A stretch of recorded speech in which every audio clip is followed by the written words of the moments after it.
Hello, ഏവർക്കും പുതിയ നമസ്കാരം. ഇന്ന് ഈ വീഡിയോയിൽ നോക്കാൻ പോകുന്നത് മമ്മൂട്ടിയുടെ 10 ചിത്രങ്ങളുടെ കളക്ഷൻ അപ്ഡേഷനുമായിട്ടാണ്. വീഡിയോയിലേക്ക് മുൻപ് വീഡിയോ ലൈക്ക് ചെയ്യുക, ചാനൽ സബ്സ്ക്രൈബ് ചെയ്യുക.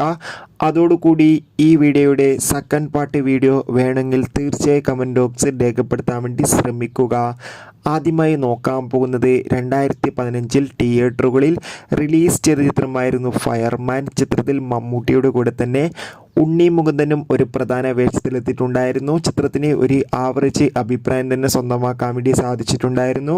ഒരു മികച്ച സ്റ്റോറി തന്നെയായിരുന്നു ചിത്രത്തിൽ ഉണ്ടായിരുന്നത്. ചിത്രം 2015 റിലീസ് ചെയ്തതായിരുന്നു. ചിത്രം ബോക്സ് ഓഫീസിൽ സൂപ്പർ ഹിറ്റ് ആയിരുന്നു. ചിത്രത്തിന് ആകെ 7 കോടി രൂപ കളക്ഷൻ നേടിയെടുക്കാൻ വേണ്ടി സാധിച്ചിട്ടുണ്ടായിരുന്നു.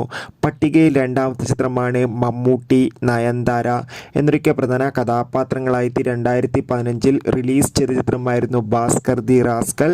ചിത്രം ബോക്സ് ഓഫീസിൽ വൻ ബ്ലോക്ക് ബസ്റ്റർ ആയിരുന്നു. ചിത്രം ഒരു മികച്ച ഫാമിലി കോമഡി എൻ്റർടൈൻമെൻറ്റും കൂടിയായിരുന്നു. ചിത്രത്തിന് ബോക്സ് ഓഫീസിൽ നിന്ന് 25 കോടി രൂപ കളക്ഷൻ നേടിയെടുക്കാൻ വേണ്ടി സാധിച്ചിട്ടുണ്ടായിരുന്നു. മൂന്നാമത്തെ ചിത്രമാണ് 2015 റിലീസ് ചെയ്ത അച്ചാദിൻ. ചിത്രത്തിന് കാര്യമായ വിജയമൊന്നും സ്വന്തമാക്കാൻ വേണ്ടി സാധിച്ചില്ലായിരുന്നു. ചിത്രം ബോക്സ് ഓഫീസിൽ വൻ പരാജയമായിരുന്നു. ചിത്രത്തിന് 3 കോടി രൂപ കളക്ഷൻ നേടിയെടുക്കാൻ വേണ്ടി സാധിച്ചിട്ടുണ്ടായിരുന്നു.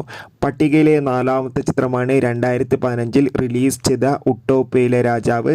ചിത്രവും വൻ പരാജയം തന്നെയായിരുന്നു. ചിത്രം ബോക്സ് ഓഫീസിൽ വൻ ഫ്ലോപ്പായിരുന്നു. ചിത്രത്തിന് ആകെ നേടിയെടുക്കാൻ വേണ്ടി സാധിച്ചിട്ടുണ്ടായിരുന്നത് 5 കോടി രൂപയാണ്. പട്ടികയിലെ അഞ്ചാമത്തെ ചിത്രമാണ് പത്തേമാരി. ചിത്രത്തിൽ മമ്മൂട്ടിയോടൊപ്പം തന്നെ ശ്രീനിവാസനും ഒരു പ്രധാന വേഷത്തിലെത്തിയിട്ടുണ്ടായിരുന്നു. ചിത്രത്തിന് നല്ല മികച്ച അഭിപ്രായം, മികച്ചൊരു റെസ്പോൺസ് തന്നെ ലഭിച്ചിട്ടുണ്ടായിരുന്നു. ചിത്രത്തിന് ആകെ 15 കോടി രൂപ കളക്ഷൻ നേടിയെടുക്കാൻ വേണ്ടി സാധിച്ചിട്ടുണ്ടായിരുന്നു. ചിത്രം ബോക്സ് ഓഫീസിൽ വൻ സൂപ്പർ ഹിറ്റ് ആയിരുന്നു.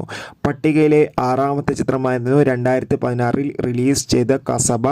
ചിത്രത്തിന് ഒരു ഹിറ്റ് മാത്രമായിരുന്നു സ്വന്തമാക്കാൻ വേണ്ടി സാധിച്ചിട്ടുണ്ടായിരുന്നത്. ചിത്രത്തിന് 14 കോടി രൂപ കളക്ഷൻ നേടിയെടുക്കാൻ വേണ്ടി സാധിച്ചിട്ടുണ്ടായിരുന്നു. പട്ടികയിലെ ഏഴാമത്തെ ചിത്രമാണ് 2016 റിലീസ് ചെയ്ത ഗ്രേറ്റ് ഫാദർ. ചിത്രത്തിൽ സ്നേഹയായിരുന്നു നായിക എത്തിയിട്ടുണ്ടായിരുന്നത്. ചിത്രത്തിന് 50 കോടി രൂപ കളക്ഷൻ നേടിയെടുക്കാൻ വേണ്ടി സാധിച്ചിട്ടുണ്ടായിരുന്നു. ചിത്രം ഒരു ബ്ലോക്ക് ബസ്റ്റർ ആയിരുന്നു. പട്ടികയിലെ എട്ടാമത്തെ ചിത്രമാണ് മമ്മൂട്ടി നായകനെത്തിയ മാസ്റ്റർ പീസ്. ചിത്രം 2017 തിയേറ്ററുകളിൽ എത്തിയിട്ടുണ്ടായിരുന്നത്. ചിത്രം സൂപ്പർ ഹിറ്റ് ആയിരുന്നു. 30 കോടി രൂപ കളക്ഷൻ നേടിയെടുക്കാൻ വേണ്ടി സാധിച്ചിട്ടുണ്ടായിരുന്നു. പട്ടികയിലെ 9ാമത്തെ ചിത്രമായിരുന്നു മമ്മൂട്ടി കൊടൂര മന്ത്രവാദിയായി എത്തിയ ചിത്രമായിരുന്നു ബ്രഹ്മയുഗം. ചിത്രത്തിൽ അർജുന അശോകനായിരുന്നു നായകനായി എത്തിയിട്ടുണ്ടായിരുന്നത്. ചിത്രത്തിന് 83 കോടി രൂപ ബോക്സ് ഓഫീസിൽ നിന്ന് കളക്ഷൻ നേടിയെടുക്കാൻ വേണ്ടി സാധിച്ചിട്ടുണ്ടായിരുന്നു. ചിത്രം വൻ ബ്ലോക്ക് ബസ്റ്റർ ആയിരുന്നു. പട്ടികയിലെ അടുത്ത ചിത്രമാണ് വൈശാഖിൻ്റെ സംവിധാനത്തിൽ രാജീവ് ബി ഷെട്ടി, മമ്മൂട്ടി, അഞ്ജന ജയപ്രകാശ്, ബിന്ദു പണിക്കർ എന്നൊക്കെ പ്രധാന കഥാപാത്രങ്ങളായി ഈ വർഷം തിയേറ്ററുകളിൽ എത്തിയ ചിത്രമായിരുന്നു ടെർബോ. ചിത്രത്തിന് ഇപ്പോഴത്തെ വേൾഡ് വൈഡായി 83 കോടി രൂപ ബോക്സ് ഓഫീസിൽ നിന്ന് കളക്ഷൻ നേടിയെടുക്കാൻ വേണ്ടി സാധിച്ചിട്ടുണ്ട്. ചിത്രം ഒരു വൻ ബ്ലോക്ക് ബസ്റ്റർ ആയിരുന്നു. ചിത്രത്തിൻ്റെ പാർട്ട് 2 വീഡിയോ വേണമെങ്കിൽ തീർച്ചയായും കമൻറ്റ് ബോക്സിൽ രേഖപ്പെടുത്തൂ. Bye bye.